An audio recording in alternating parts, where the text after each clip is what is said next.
ప్రొద్దుటూరు నియోజకవర్గంలోని ఆర్యవయసులందరికీ ఒక విన్నపం. నిన్నటి వీడియోలో మిట్టాచరణ్ అనే వ్యక్తి రాచమల్లి శివప్రసాద్ రెడ్డి గారిని విమర్శించడం జరిగింది. ఆ సారాంశంలో టీటీడీ పాలకమండలి సభ్యులుగా చిప్పగిరి ప్రసాద్నైన నన్ను, మరొక టీటీడీ పాలకమండలి సభ్యులైన మారుతి ప్రసాద్ గారితో కలుపుతూ కొన్ని విమర్శలు చేయడం జరిగింది. దీనికి సమాధానంగా నేను చెప్పబోయే సమాధానం, ఒక ఆర్యవైశ్య కుటుంబానికి సంబంధించిన చిప్పగిరి ప్రసాద్ అనే వ్యక్తి ఒక మధ్యతరగతి కుటుంబీకుడు, సామాన్యమైన కుటుంబం, ధనవంతులకు సంబంధించిన కుటుంబం కాదు, పారిశ్రామిక కుటుంబం కాదు. అయినప్పటికీ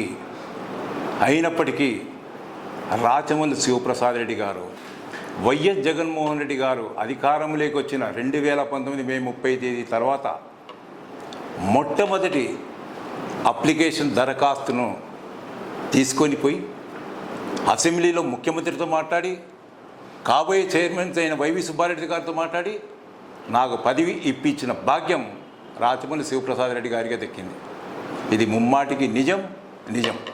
కారణం ఏమనంటే, ముఖ్యంగా టీటీడీ పాలకమండలి సభ్యత్వంలో అనేక నాకు తెలిసినంత వరకు పెద్ద పెద్ద పారిశ్రామికవేత్తలు ఉంటారు, పెద్ద రాజకీయవేత్తలు ఉంటారు, మిలియనర్స్ ఉండేవాళ్ళు ఆ స్థానం కోరుకునే సాంప్రదాయం ఉంది.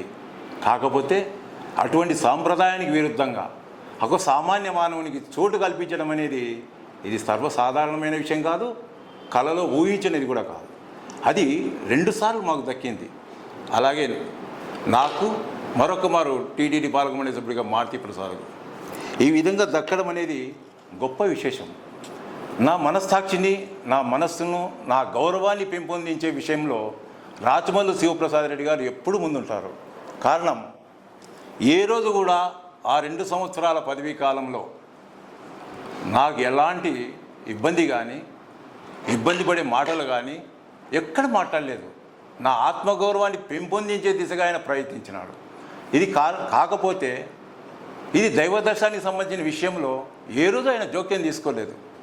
నా ఆత్మగౌరవాన్ని పెంచినాడు. ఈ విషయంలో నేను ముఖ్యంగా ఇంకా ఆయన పట్ల నా గౌరవం మరింత కూడా పెరిగింది. ఎందుకంటే ఒక్కసారి చేస్తే చాలు టీటీడీ పాలకమండలి సభ్యుడిగా జీవితాంతం చరితార్థమైన విధంగా నేను భావిస్తాను. అటువంటి పదవిని నాకు కల్పించింది రాచమల్లి శివప్రసాద్ రెడ్డి గారు. ఏ రోజు కూడా దైవదర్శనానికి సంబంధించి నాకు ఇవి కేటాయించు, ఇవి నాకు ఇవ్వు, నా పరిధిలో నాకు ఉండాలని చెప్పిన మాట ఒక్క చోట కూడా నా పదవీ కాలంలో ఆయన మాట్లాడలేదు. ఆ పదవే, ఆ మాటే లేదు. అటువంటి వ్యక్తిని రాచమల్లి శివప్రసాద్ రెడ్డి గారి గురించి నువ్వు మాట్లాడడం అనేది అది సరైన విషయం కాదు అని తెలియజేస్తున్నా. అలాగే దాదాపుగా 25 సంవత్సరాలు శాసనసభ్యుడిగా ఎన్నికైన నంద్యాల వరదరారెడ్డి గారు, అప్పటి ఆర్యవయసులకు సంబంధించిన ఓట్లతో గద్దెనెక్కిన వరదరారెడ్డి గారు ఏ రోజైనా ఏనాడైనా టీటీడీ లాంటి పాలకమండలిలో ఒక్కరినైనా నియమించిన సందర్భం ఉందా? అసలు ఊహించినామా?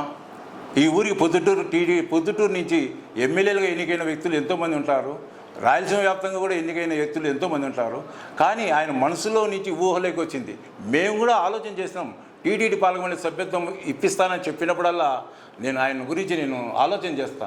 ఇది సాధ్యమయ్యే పని కాదు. కానీ సాధ్యమయ్యే పని కాదని తెలిసినా ఆ సాధ్యమయ్యే పని 2 సార్లు, ఒకసారి నాకు, మరొకసారి మారుతి ప్రసాద్ గారికి ఇప్పించడంలో రాచమల్లి శివప్రసాద్ రెడ్డి గారి ప్రతిష్ట మరింత పెరిగింది.